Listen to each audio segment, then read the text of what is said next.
Ibu-ibu, saya yakin masih belum puas dengan apa yang disampaikan Dr. Pablo tadi. Jadi sekarang adalah sesi tanya jawab, mumpung masih ada waktu.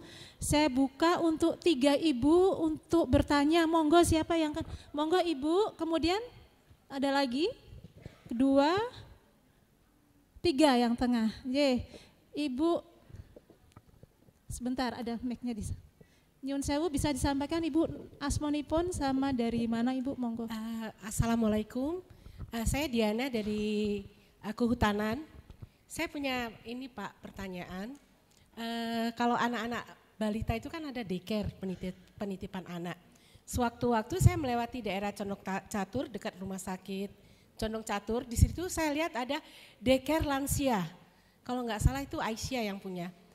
Menurut Bapak itu kan banyak orang masyarakat banyak mengatakan kok kamu nggak mau ngurusin orang tuamu gini bla bla bla.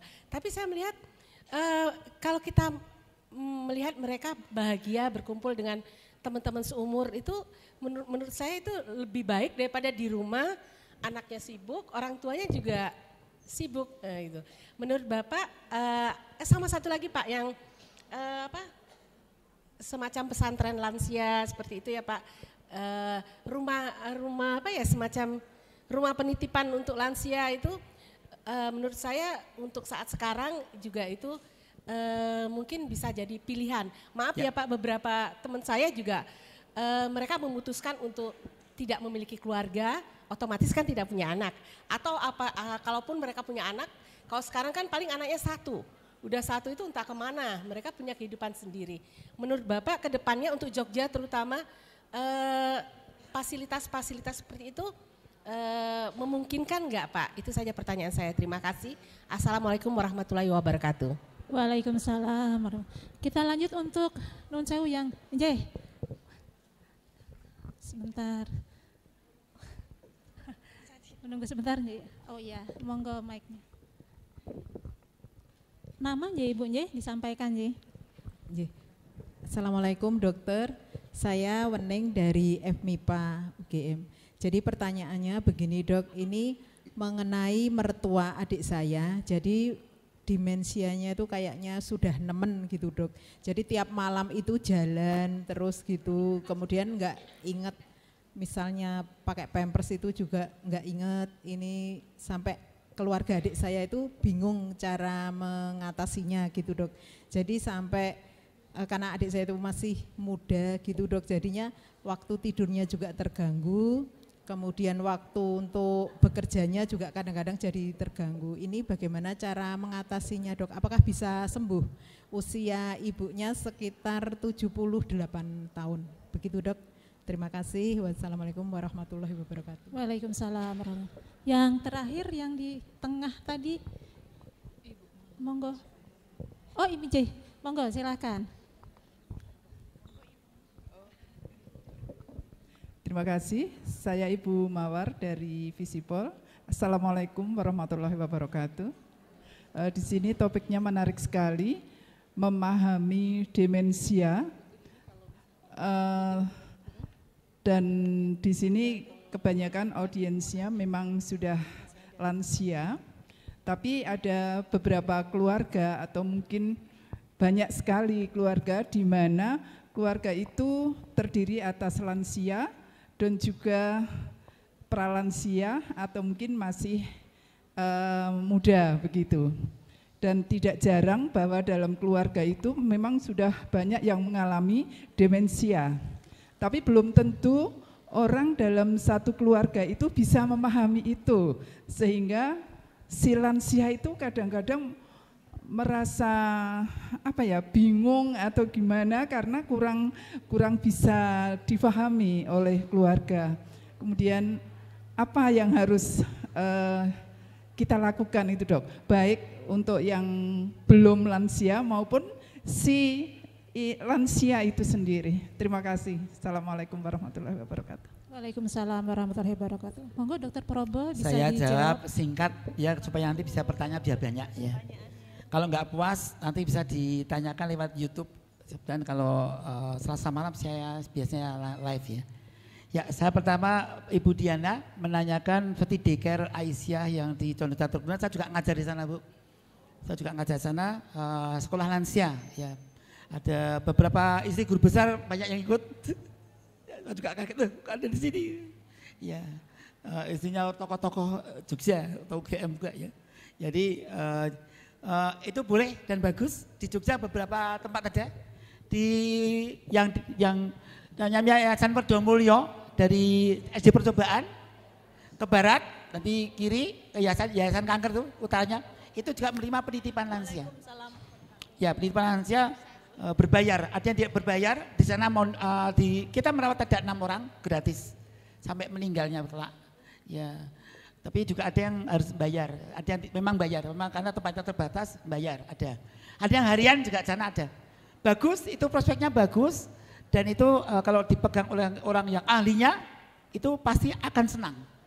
Bahkan bisa produktif ya, nanti bisa kalau dikelola dengan profesional, itu bisa mendatangkan uang juga. Artinya si orang itu yuk kita packaging gitu ya, dan nanti dijual. Nah, dapat uang. Ini hasil pekerjaan gaji Anda gitu. Itu bisa dibikin ya. Tergantung kecerdasan, kreativitas dari pengelolanya ya.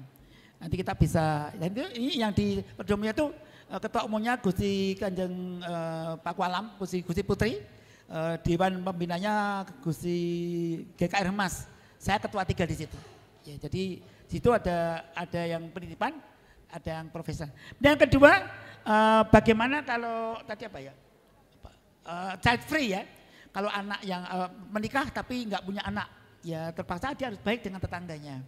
Atau dia punya sejumlah uang cukup, kemudian dia di saat tua, kemudian uangnya dipakai untuk bayar orang sebagai caregiver, seperti pramurukti, bayar kita gitu. Nah, kalau kita punya uang, itu biasa di Belanda biasa. Itu ada pasien di Belanda itu biasa dia punya uangnya beli rumahnya dijual, dia dipakai uang rumah di apartemen 45 atau 36, 21, akhirnya ke panti.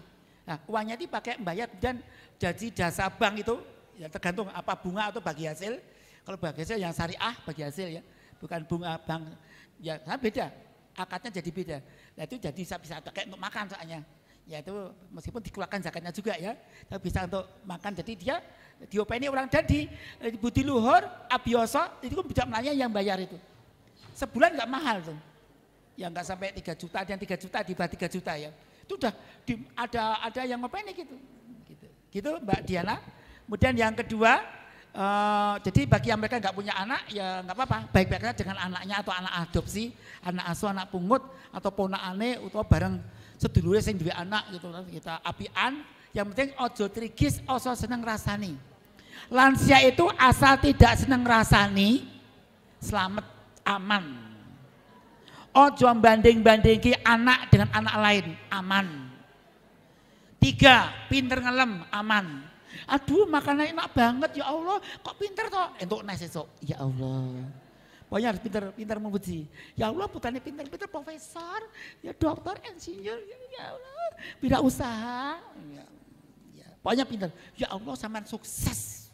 Anak tukang gorengan, laundry sama ojek, penak lungur atau bayar, kelambi deket nek sing nyucekke, panganan toko dewi. Oh, paling sukses dia. Bisa gitu, harus pinter, ya itu latihan memuji. Yang kedua Mbak Bu Wening, bagaimana tentang tadi mertua tadi ya. Ya memang demensia itu ada yang ada yang bisa diobati gampang banget. Karena demensia ada 2 sebenarnya. Tadi saya memang nggak rampung ya. Nah, yang itu yang reversible bisa pulih dan ada yang tidak bisa pulih. Kalau salah mendiagnosis ini bisa nggak pulih. Ya beberapa kali saya dipanggil ke rumah dicek, padahal direktur bank. Tak takoni 1 sudah telu itu nggak bisa jawab, salah terus itu.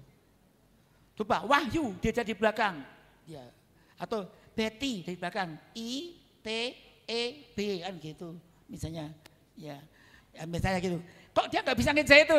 Nah ternyata cek paru-paru infeksi, kencing infeksi, tak obati, seminggu langsung dokter cek lagi, bisa jawab semua. Padahal dia pikun-kun, bener-bener pikun. Cuma karena infeksi paru-paru dan kencing. Kalau itu gampang banget diobati. Banyak yang kami temukan paru-paru infeksi sampai kurang garam. Lansia itu kalau nggak punya hipertensi jangan dilarang makan garam. Bagus. Soalnya kalau kurang garam, heng.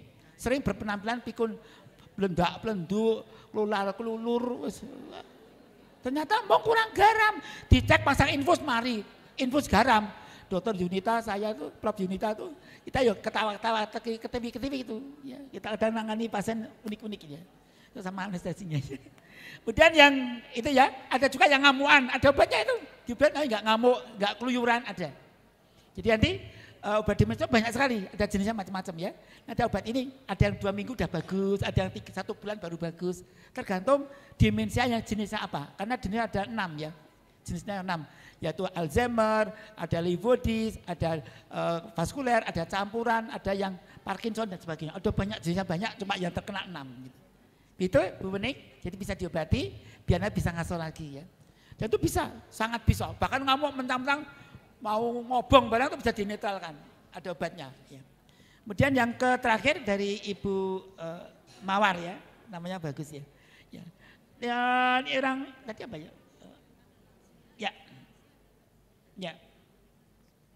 Ya. Jadi kita biasakan, benar sekali itu ya. Lansia yang pikun itu kadang-kadang nesu-nesu. Kadang nggak mau makan. Itu jegrek ya. Omahku kok iki omahku loh iki. Anak mantu putu ngarang-ngarang macam. Mengapa larang? Ini rumahku sendiri. Kamu ngelarang tak usir sisan. Ya kadang-kadang orang tua tuh dipenjara oleh anaknya sendiri. Tidak boleh ini, nggak boleh itu, bahkan diikat biar nggak mengelana anaknya. Nah, yang paling penting kalau di lansia itu tolong diajak bicara, Eyang, lansia yang demensia itu mundur seperti anak kecil lagi. Eyang, jadi kalau kita matur, Eyang makan dulu ya, yang disukai, kolak. Eyang suka kolak, ya. Tapi aku nggak mau makan insipid dong. Harus pintar ngomong itu. Insipid, wah keren. Aku tuh tadi Eyang dulu pokoknya, wah paling keren deh satu kampung deh gitu. Dah, nanti kalau dia mau, aku mau kencing. Padahal barusan kencing loh. Kencing gitu. Coba aku punya roti. Dialihkan perhatiannya. Diajak bicara pokoknya, kuncinya diajak bicara. Pegang. Lansia yang ngamuk-ngamuk itu dipegang, dirangkul, paling seneng. Cuma diomongi gak cukup. Pegang, rangkul. Dan nadanya nada rendah. Jangan nada tinggi, apalagi menteleng. Gak usah. Coba loh, enggak penting. Nada rendah karena saraf telinga lansia itu yang nada frekuensi tinggi sudah mulai rusak. Mbah Dahar, pengen ngomong apa bengok-bengok. Makan Mbah, pengen ngomong. Mbah makan, yo. Loh. Jadi kalau nada rendah dia jelas kalimatnya. Dan kecepatan dipelankan sambil senyum. Cara mengajak orang lansia ngamuk-ngamuk dialihkan ke makanan. Saya kudu jajan bakpao. Ya, bakpao oke. Ngicipi dulu sate. Ngicipi. Wah, keren, enak. Keren, gagah. Tanduk lagi. Kayak anak kecil memang.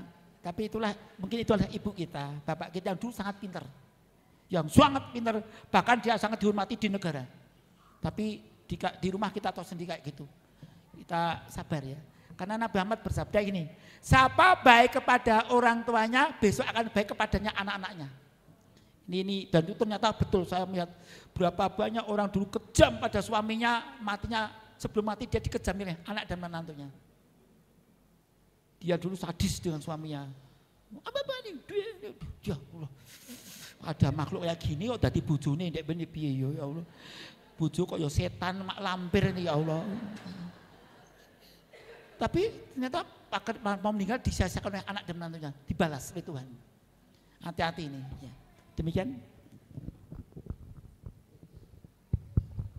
Karena waktu juga yang membatasi diskusi dengan Dr. Probo kali ini. Jadi untuk ibu-ibu yang masih ada pertanyaan, mohon maaf. Tidak bisa disampaikan di forum ini, tetapi Dr. Probo membuka kesempatan di live YouTube. Apa? Dr. Probo itu ada live YouTube-nya ya dokter ya. Ya boleh atau pakai WA nanti ditulis. Dengan WA. Ditulis nanti kirimkan kepada Dr. Betty atau apa nanti saya jawab ya. Saya jawabnya pakai suara kadang-kadang biar ngirit waktu nundul kesuwen ini. Ya. Betul. Atau suara boleh saya jawab suara. Gitu. Kalau suara pakai bahasa yang mudah saya pahami ya. Jangan pakai nada terlalu tinggi atau Karena sudah lansia itu. kan 63 mau 64. Terima kasih dokter. Jadi ibu-ibu nanti kalau memerlukan nomornya dokter Probo, monggo dokter Probo memberi kesempatan kami untuk bisa share nomor WA dokter Probo, bisa menanyakan apapun kepada beliau tentunya yang terkait dengan disiplin ilmunya dokter Probo. Izinkan sebelum saya tutup saya menyampaikan resume dari apa yang disampaikan dokter Probo tadi, bahwa kita sebagai manusia mempunyai keinginan untuk sehat, pinter, kaya, terkenal, kemudian menambah lagi menjadi soleh-solehah, mempunyai pangkat, mempunyai keluarga yang sakinah, mawaddah, warohmah, kemudian ingin mati yang baik, dan cita-cita terakhir adalah masuk surga. Kemudian demensia itu adalah penurunan daya ingat dan berpikir yang akan mengganggu kehidupan sehari-hari. Apa bedanya dengan Alzheimer? Alzheimer adalah bagian dari demensia. Jadi demensia lebih luas cakupannya daripada Alzheimer. Dan kita harus bisa memahami gejala awal demensia adalah lupa hal yang baru, bingung waktu dan tempat, sulit mengelola keuangan, dan mudah berubah emosinya. Akibat dari demensia itu bisa menjadi sedih, stres, depresi, malu, harga diri bisa jatuh, ekonomi bisa terganggu, hubungan menjadi kurang manis, kecelakaan pada diri dan sekitarnya, serta yang lain-lain. Ada cara untuk mendiagnosis demensia, yaitu melalui wawancara medis, tes kognitif sederhana, seperti MMSE, bila perlu MRI dan CT scan. Jangan lupa bahwa ada faktor resikonya adalah usia lanjut, hipertensi, diabetes, kolesterol tinggi, stroke, gaya hidup yang tidak sehat, dan kurang stimulasi otak. Kemudian untuk cara merawat penderita, kita membuat rutinitas yang jelas, memberikan komunikasi sederhana, lingkungan yang aman, dan caregiver yang sehat dan sayang. Jadi sayang yang penting juga tadi disampaikan oleh Dr. Probo, karena kita juga akan berinteraksi dengan lansia, bahwa kita harus senyum pada mereka, ajak mereka berbicara dengan hormat, yakinkan bahwa mereka berharga, antar jika mereka ada kebutuhan, nyatakan hormat dan menjaga hak dan martabatnya, serta gembirakan hatinya setiap hari. Mungkin dari saya demikian karena waktu sudah habis. Sekali lagi terima kasih banyak Dr. Probo atas waktunya, atas ilmunya yang insya Allah sangat bermanfaat. Mudah-mudahan menjadi catatan amal jariah Dr. Probo, menjadi pahala yang tiada putus. Amin.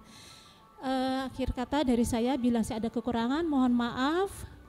Saya tutup billahi taufik wa hidayah. Wassalamualaikum warahmatullahi wabarakatuh.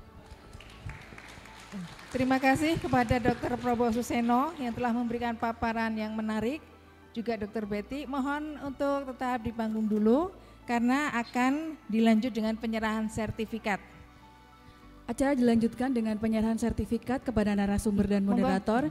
Kami undang dengan hormat untuk hadir di depan Ketua Dharma Wanita Persatuan UGM untuk menyerahkan sertifikat.